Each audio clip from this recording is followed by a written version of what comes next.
Nah, kemudian soal introduksi anjing dari luar. Ya, betul.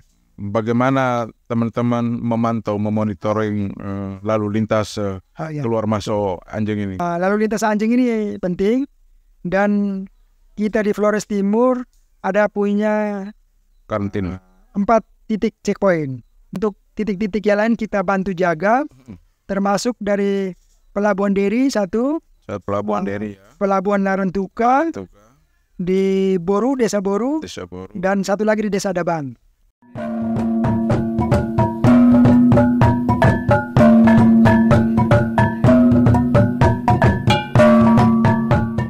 Selamat sore, Assalamualaikum warahmatullahi wabarakatuh. Salam sejahtera untuk kita. Jumpa lagi bersama saya Bebe Riantobi di channel podcast Aku Nusa Tadon. Dan saat ini saya bersama Dr. Fian selaku Kabid Kesehatan Hewan pada Dinas Perkebunan dan Peternakan Kabupaten Flores Timur. Apa kabar Pak Dokter? Baik, Pak, sorry. Senang sekali Pak Dokter pada sore hari ini sudah berkenan untuk mengisi sesi obrolan kita di podcast ini dengan topik kita tentang rabies. Nah, sebelum kita mulai obrolan ini, Pak Dokter bisa menyapa dulu kepada teman-teman penggemar, pencinta, penonton podcast Aku Nusa Tadon. Silakan Pak Dok. Baik, selamat sore untuk kita semua. Saya Dr. Evan Fian Kititokan. Saya selaku Kepala Bidang Kesehatan Hewan di Dinas Perkebunan dan Peternakan, sekaligus saya selaku pejabat otoritas veteriner Kabupaten Flores Timur. Jadi pejabat otoritas veteriner itu merupakan pejabat yang mengambil keputusan tertinggi di bagian di sektor kesehatan hewan untuk Kabupaten Flores Timur. Wah, baik. Mantap ini. Jadi urusan kesehatan hewan di Kabupaten Flores Timur, otoritasnya sekarang ini ada di bawah Fian ini. Betul. Ini menarik ini. Jadi kita lihat soal rabies ini di Kabupaten Flores Timur kita ini merupakan daerah endemik rabies dan kasusnya sering muncul setiap tahun. Dan tentu dari teman-teman selaku pihak yang punya kompetensi untuk melakukan pengawasan dan pengendalian bahkan penanganan, Pak Dokter bisa mereview soal rabies ini di Flores Timur mulai beberapa tahun belakangan, bahkan sampai ada peristiwa kematian dan juga sampai kondisi per hari ini. Silakan Pak Dokter. Baik, terima kasih. Jadi rabies masuk ke Kabupaten Flores ini, Flores Timur, sejak 1997 itu dibawa oleh seekor anjing yang dibawa nelayan dari Pulau Buton. Jadi daerah Sulawesi Tenggara itu. Ya.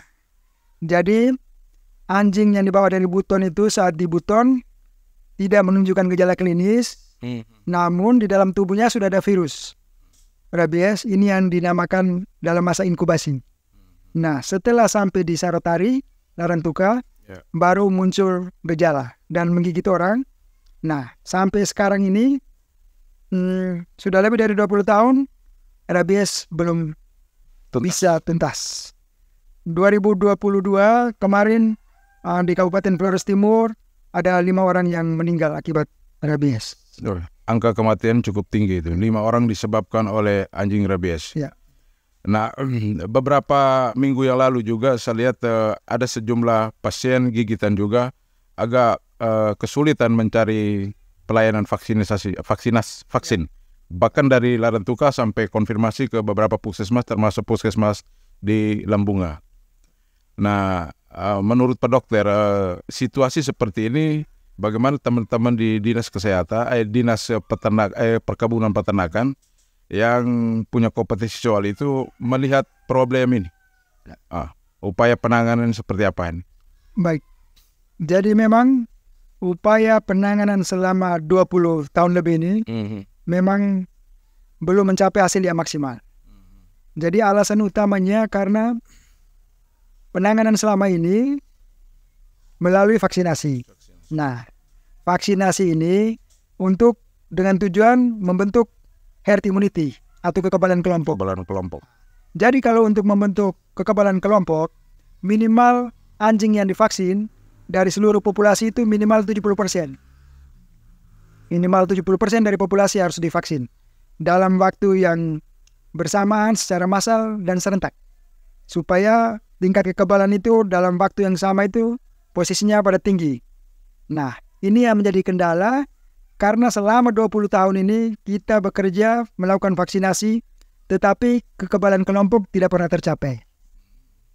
Nah, itu disebabkan oleh ketersediaan vaksin yang terbatas atau bagaimana? Jadi, salah satu faktor utamanya adalah ketersediaan vaksin yang terbatas, yang tidak memenuhi 70%, lebih dari 70% dari populasi. Itu pertama. Kedua, tingkat resistensi di masyarakat. Nah, ini kadang-kadang masyarakat mengalami trauma dan dengan hal-hal yang masa lampau, katanya setelah anjing divaksin, anjing mengalami mati, anjing jadi tidak berani. Nah, hal-hal ini yang membuat masyarakat trauma, tidak mau anjingnya divaksin. Walaupun sebenarnya ini akibat dari cara mengambil kesimpulan yang keliru di tingkat masyarakat. Karena memang pada dasarnya kita melakukan vaksinasi ini, karena vaksin itu pada dasarnya dia sifatnya spesifik. Jadi kita melakukan vaksin rabies hanya melindungi anjing terhadap penyakit rabies, tidak melindungi anjing terhadap penyakit-penyakit lain.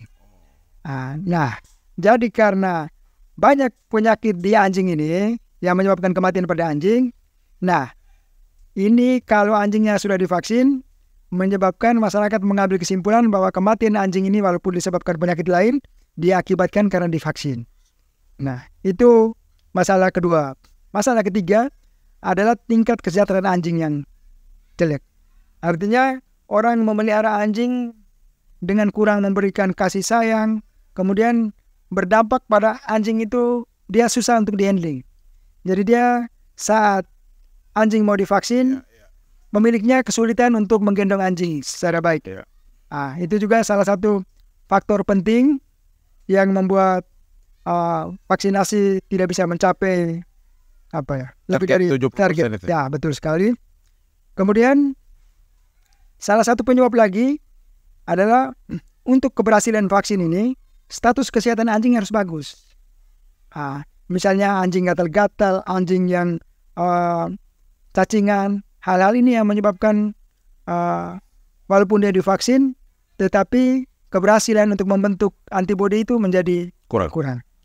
Baik. Nah, soal menarik kesimpulan yang keliru di level peternak anjing, ini bagaimana supaya mereka memiliki informasi yang memadai atau perlu lakukan sosialisasi atau bagaimana? Betul sekali. Memang kita melakukan sosialisasi, tetapi karena kendalanya anggaran yang kurang, jadi selama ini sosialisasi yang kita lakukan ini pada tingkat di kecamatan, kepala desa, BPD, namun seringkali informasi ini tidak sampai ke masyarakat bawah. Oleh karena itu, dengan kita diundang di podcast ini, saya sangat senang ini. Iya. Memang podcast ini memang konsen untuk memberikan informasi dan edukasi. Jadi hal-hal yang teman-teman di OPD ataupun di instansi yang lain yang bersifat sosialisasi itu kurang masif ke level masyarakat, media ini bisa menjembatani untuk mengkomunikasikan. Kemudian kalau sosialisasinya kurang masif, selain itu juga tenaga kesehatan hewan dan dokter hewan di poskeswan juga sangat terbatas. Nah, itu juga menjadi problem juga. Nah, ke depan bagaimana upaya menambah tenaga kesehatan hewan dan juga pos-pos pelayanan kesehatan hewan sehingga persoalan yang merenggut nyawa orang ini, rabies ini kan baru sampai membunuh orang ini. Nah, itu bisa diminimalisir. Betul sekali, SDM kita sangat terbatas. Sehingga memang kendala SDM sekarang, karena ASN ini hanya terdiri dari PNS dan P3K.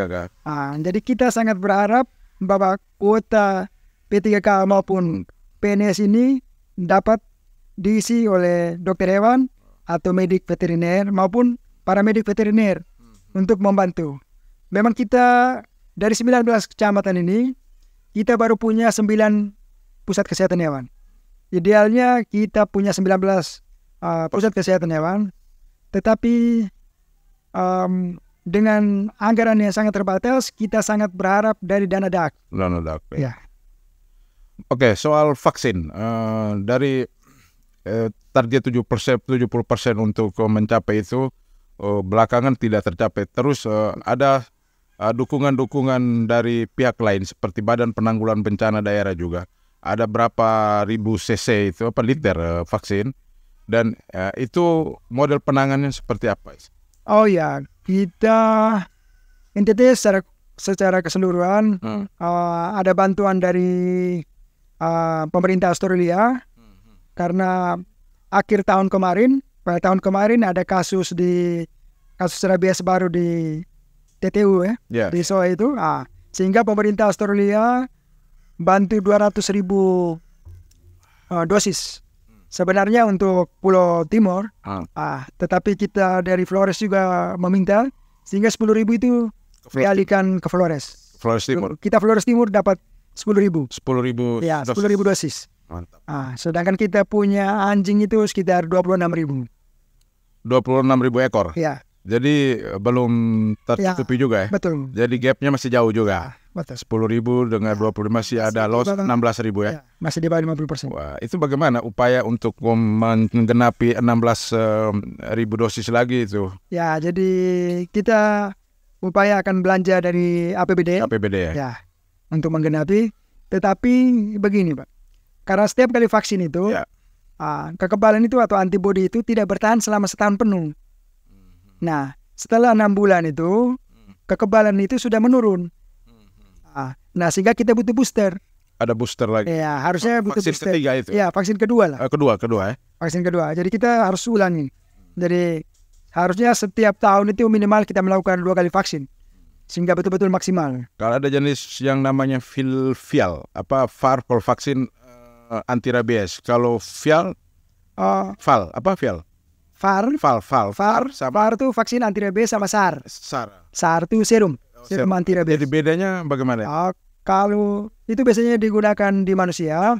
Jadi kalau vaksin VAR itu vaksin. Jadi virus yang dilemahkan yang diberikan sehingga tubuh membentuk antibodi. Kalau serum itu antibodinya sudah jadi. Jadi kalau kasus gigitan yang dekat dengan kepala, karena memang virus rabies ini dia targetnya adalah otak, jadi dia lewat saraf. Jadi kalau penyakit, lokasi gigitan dekat dengan kepala harus dikasih SAR dan VAR. Selain dikasih serum untuk apalagi di muka itu. Iya, kalau di muka itu harus dikasih serum. Ya, sehingga antibodi langsung ada. Nah, urusan rabies ini tupoksinya ada di teman-teman kesehatan hewan. Sementara korban rabies penanganannya ada di teman-teman di dinas kesehatan yang mengurusi manusia di puspa sampai ke puskesmas. Bagaimana koordinasi antara teman-teman antar sektor ini untuk memastikan bahwa kesediaan vaksin-vaksin di puskesmas itu ready begitu? Ya, baik. Jadi kita ini One Health antara kesehatan manusia dan kesehatan hewan, karena kita menangani penyakit yang sama, penyakit yang zoonosis. Jadi memang kita punya grup. Nah, kalau memang gigitan itu lebih dulu diketahui oleh petugas kesehatan hewan, maka akan diarahkan ke puskesmas. Kalau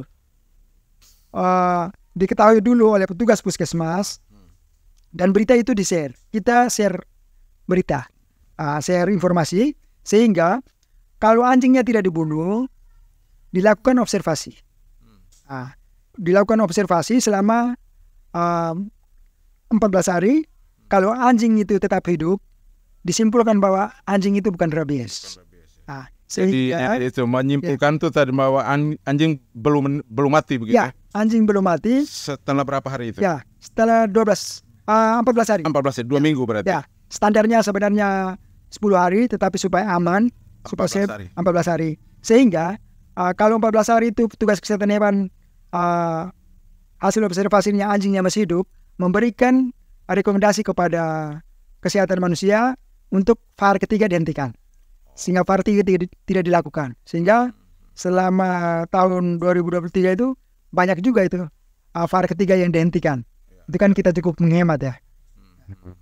Kalau tidak dikomunikasikan ada pelayanan VAR ketiga itu vaksinnya sia-sia begitu ya? Sebenarnya tidak sia-sia, tapi sebenarnya tidak diperlukan juga. Tidak diperlukan. Oh ya, baik. Kemudian soal rencana teman-teman di kesehatan hewan menuju Flores Timur 2030 ya. menjadi kabupaten yang bebas rabies. Ya. Dan itu kan tidak lama lagi. Ya. 6 tahun ke depan. Kurang lebih butuh satu kepemimpinan periode bupati kan. Ya. Nah, dari rentang waktu ini kita lihat kan jangka menengah. Ya. Nah, kira-kira teman-teman untuk mencapai ke 2030 ini, teman-teman punya strategi penanganan seperti apa dengan memperhatikan populasi anjing yang punya tingkat kasus rabies tertinggi di wilayah kecamatan tertentu, atau memang strateginya harus menyebar merata ke seluruh kecamatan yang ada di Flores Timur? Baik. Jadi strategi kita itu pertama-tama kita fokus di Pulau Solor. Nah, karena rabies ini kita harus bebaskannya per pulau, tidak bisa per administrasi. Tidak bisa sosial. Ya, karena kita bebaskannya per pulau, dan dengan melihat kita punya kapasitas daya dukung semua, maka kita menempuh strategi bahwa kalau kita lakukan secara Flores Timur secara serempak, akhirnya semua tidak selesai. Nah, untuk tahap awal kita akan fokus di Pulau Solor. Di Solor sendiri berapa tahun targetnya? Targetnya 3 tahun. 3 tahun. 3 tahun kalau kita vaksin di atas 90% lah, walaupun 70% ya, kita bikin 90%. Target. Ya, melebihi target.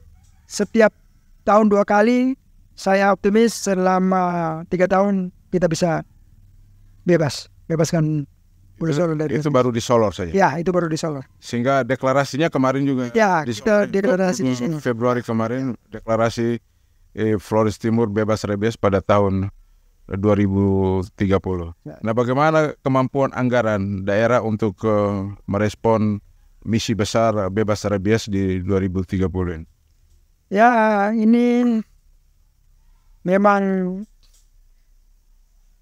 kalau kita menunggu anggarannya cukup, maka nanti kita tidak akan buat apa-apa. Oleh karena itu, kita sangat mengharapkan dukungan dari semua pihak. Semua pihak, ya, termasuk swasta. Ya, kita akan bekerja sama dengan TNI, Polri, tokoh agama, semua tokoh pendidik. Nah, kita siapapun kita bekerja sama, terutama dengan penyuluh ini. Kita bekerja sama untuk dari kerjasama lintas sektor. Ya, gitu. kerjasama lintas sektor. Multi pihak. Ya. Gitu. Supaya masyarakat itu tidak lagi resisten terhadap vaksinasi rabies di anjing dan kucing. Itu yang pertama. Kemudian kita akan berupaya minta bantuan, misalnya dari pusat, dari provinsi, untuk meminta bantuan. Jadi bisa didukung APBD 1 maupun DAK dari kementerian juga. Betul. Sebab ini kan misinya misi luar biasa, karena memastikan Flores Timur bebas rabies juga manusianya juga sehat dari gangguan rabies. Betul. Tapi yang menarik tadi itu soal menjaga kesejahteraan anjing ini. Betul. Nah, ini kan menarik saya baru dengar istilah ini. Soal kesejahteraan. Bagi itu artinya peternak sendiri harus memelihara anjing, menjaga sebaik mungkin. Itu konsepnya seperti apa ini? Betul. Jadi kesejahteraan hewan itu diatur dalam undang-undang, termasuk dari dalam PP 45, saya PP 95 tahun 2016 saya agak tidak hafal ya. Tetapi itu tentang secara regulasi dipayungi gitu. Regulasi ya, tentang kesehatan masyarakat veteriner dan kesehatan hewan. Jadi hewan peliharaan itu punya hak-hak dasar yang harus menjadi tanggung jawab, dijamin oleh pemilik. Pertama, hak untuk dapat makan, hak untuk dapat tempat yang layak, dan hak untuk tidak mendapat disiksa, tidak mendapat rasa sakit yang tidak wajar. Kemudian mempunyai hak untuk mengekspresikan dia punya tingkah laku secara normal, secara alamiah. Itu diatur dalam undang-undang. Dan kalau orang yang memelihara hewan ternak tanpa memperhatikan kesehatan hewan atau menelantarkan hewan itu pidana itu. Wah, itu kalau diidentifikasi banyak yang masuk Budi karena menelantarkan ternak anjing ini. Tapi sejatinya seperti itu Ya. bahwa pemilik ternak anjing harus bisa menjaga tadi ada Kesehatan hewannya. kesehatan hewannya, apalagi diberi kasih sayang, bisa digendong-gendong sehingga upaya pelayanan vaksin pun bisa lebih Betul. terjaga gitu. Ya. Misalnya orang mau suntik pun dia jinak begitu. Ya, betul. Atau satu hal lagi yang sama sampaikan bahwa kalau anjing kita menyebabkan orang lain tergigit, apalagi terjangkit rabies, itu pidana, Pak. Ini sudah ada putusan. Apalagi sampai merenggut nyawa. Iya, sampai merenggut. Jadi pernah ada putusan pengadilan. Sudah pernah ada kasus? Pernah ada kasus di Medan. Oh, di Medan. Flores Timur belum pernah ada? Flores Timur belum pernah ada. Jangan sampai ada. Jangan sampai ada ya. Kita berupaya untuk meminimalisir jangan sampai ada kasus pidana hanya karena urusan rabies ini. Ya. Oke. Nah, soal apa ini?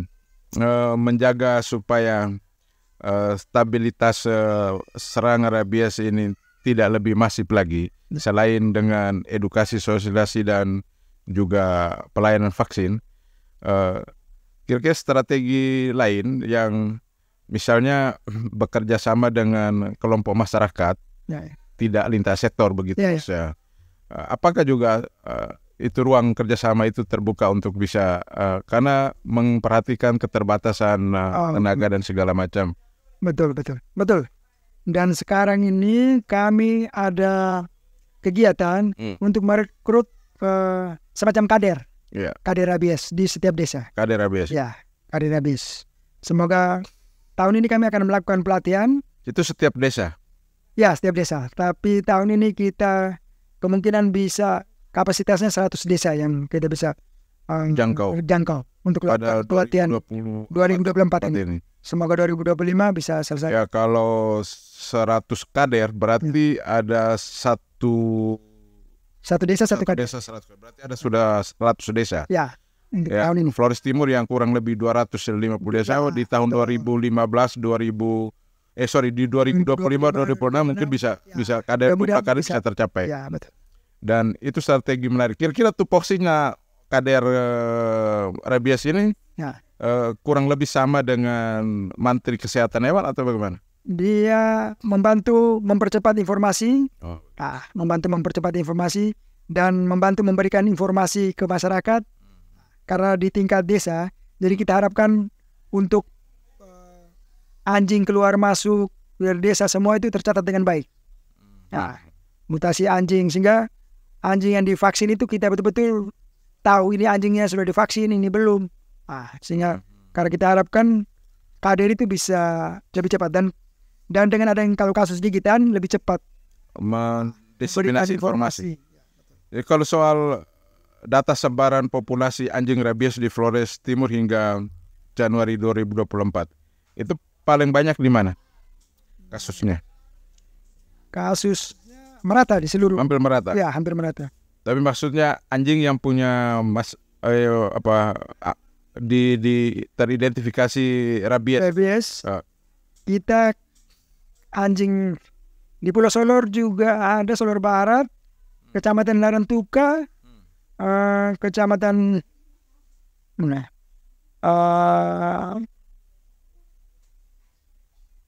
Konga itu Kecamatan Titena, termasuk di Leboleng itu 2022 itu termasuk banyak. 1 orang meninggal.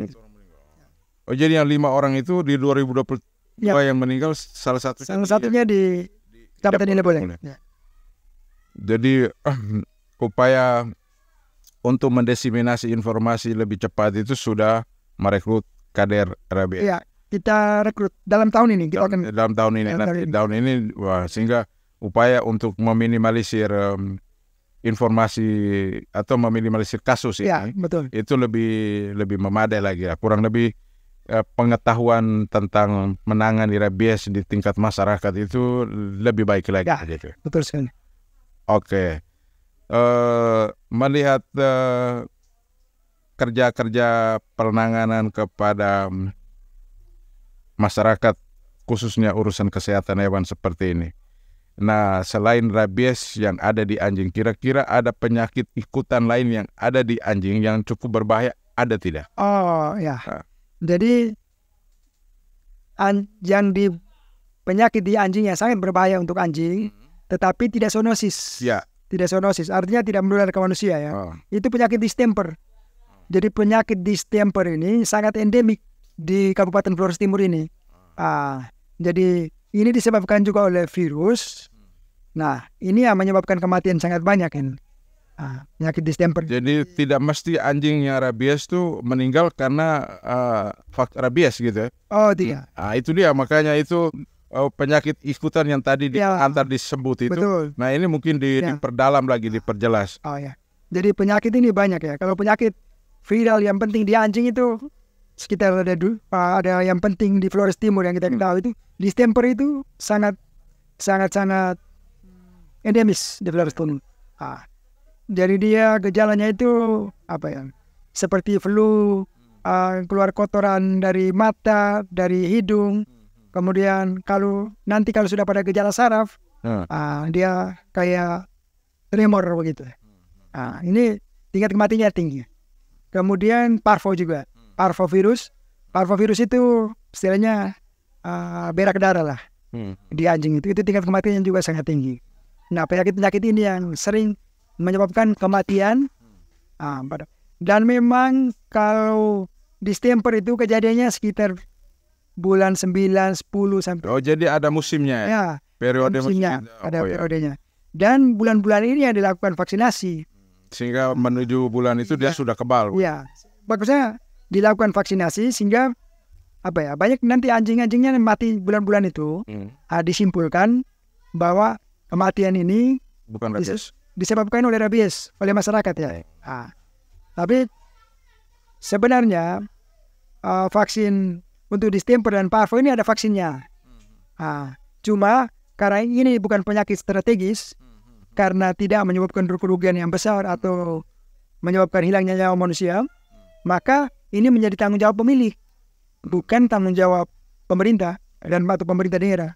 Kalau rabies sendiri selain penanganan secara medik melalui vaksin, apakah ada solusi alternatif lain dengan herbal yang bisa bahan-bahannya bisa didapat di daerah kita untuk pemiliknya bisa lebih mudah untuk pencegahan begitu, ada?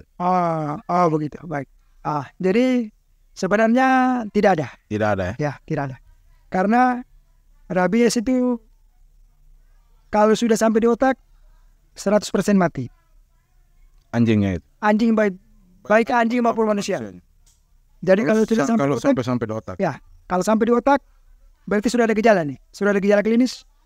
Berarti itu paling lama 10 hari itu atau 2 minggu, 14 hari itu mati. Kalau dia tidak mati, dia bukan rabies. Populasi anjing di Flores Timur sekarang ini 26.000. Ya. Itu anjing peliharaan rumah dengan berburu itu, kira-kira potensi rabiesnya lebih banyak di anjing rumahan atau anjing yang memang khusus untuk berburu itu? Sebenarnya sama juga. Sama saja ya. Kalau pikiran saya anjing yang sering aktif lebih banyak bergerak untuk berburu itu siapa tahu daya tahan tubuhnya lebih kuat daripada anjing rumahan gitu. Ini karena kalau penyakit rabies ini kekebalan itu kan ada 2, Pak. Jadi kekebalan yang spesifik dan kekebalan yang non spesifik. Jadi kalau kekebalan non spesifik itu bisa kita dapat dari misalnya makan makanan bergizi Tapi kalau non spesifik itu, kalau spesifik itu kita dapat dari vaksin atau kita dapat infeksi alam tapi kita sembuh. Nah, kemudian soal introduksi anjing dari luar. Ya, betul. Bagaimana teman-teman memantau, memonitoring lalu lintas keluar masuk anjing ini? Ya, betul. Ini penting sekali. Jadi lalu lintas anjing ini penting, dan kita di Flores Timur ada punya Karantina. 4 titik checkpoint. Jadi selain karantina itu kita untuk titik-titik yang lain kita bantu jaga, termasuk dari Pelabuhan Deri Pelabuhan Deri, Pelabuhan Larantuka, di Boru, Desa Boru, dan satu lagi di Desa Adabang. Jadi itu Pantura, Pantai Ya, Utara. Pantai Utara. Akses masuk dengan Boru itu dari Maumere semua, Ya. daerah perbatasan dengan Kabupaten Sika. Kabupaten Sika. Jadi 4 checkpoint itu, Ya. titik poin itu ya. Ya. Jadi kalau yang membawa hewan termasuk anjing dari luar daerah masuk Kabupaten Flores Timur harus mengantongi rekomendasi. Rekomendasi dari pejabat otoritas veteriner. Jadi Pak Dokter yang memberikan rekomendasi itu. Jadi dari rekomendasi itu kita memberikan persyaratan. Nah, kalau misalnya dia dari daerah rabies kita tolak. Tetapi kalau misalnya dia dari daerah bebas, nah kita persyaratkan anjingnya sudah divaksin dan kadar antibodinya itu diperiksa. Kalau dia protektif berarti dia boleh masuk. Yang memberikan rekomendasi ke Pak Dokter sendiri nih. Ya. Jadi dari 4 checkpoint ini, Ya, betul. pintu masuk ini. Membandingkan distribusinya atau lalu lintas pergerakan keluar masuk anjing, dari mana yang paling banyak? Sebenarnya Dari paling banyak di Deri atau dari Maumere. Dari Maumere ya? Iya. Maumere. Oke, baik Pak Dokter, terima kasih banyak soal obrolan bincang-bincang tentang rabies ini. Nah, closing statement terakhir Pak Dokter soal ini untuk bisa memberi harapan atau motivasi kepada publik Flores Timur untuk kita sama-sama menjaga atau meminimalisir kasus rabies di Flores Timur. Silakan Pak. Baik, ini khusus untuk pemilik anjing. Saya himbau agar jangan takut untuk anjingnya divaksin rabies. Ya. Mari karena hanya dengan anjing kita vaksin rabies, kita bisa mengeliminasi rabies dari tanah Flores Timur. Terima kasih. Oke, thank you. Terima kasih. Pak Dr. Fian, terima kasih banyak atas informasinya.